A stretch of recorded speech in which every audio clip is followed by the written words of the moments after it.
Hello అండి. ఈరోజు మనం చింతకూర చుక్కకూర కలిపి వంట చేసుకుంటున్నామండి. చూడండి ఎంత బాగుంటుందో, అదిరిపోద్దండి రెండు కాంబినేషను.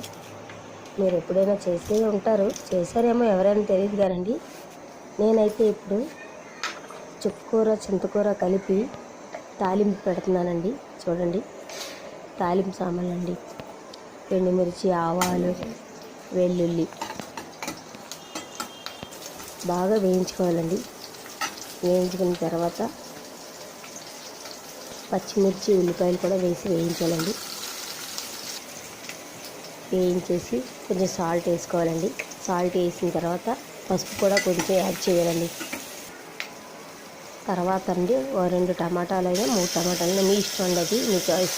మీకు ఎన్ని కావాలంటే అన్ని వేసుకోండి. చుక్కకూర అయితే ఎన్ని కట్టలో నేను చెప్పలేనండి, ఎందుకంటే అవి మా టెర్రస్ గార్డెన్లో అయిందండి. చుక్కకూర చింతకూర రెండు కూడా ఉంటాయండి.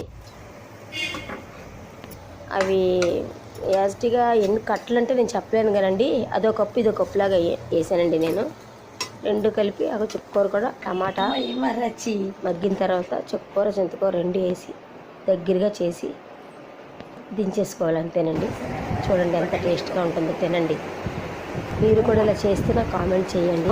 చాలా సూపర్గా ఉంటుందండి, టేస్ట్ మరి అదిరిపోతుంది.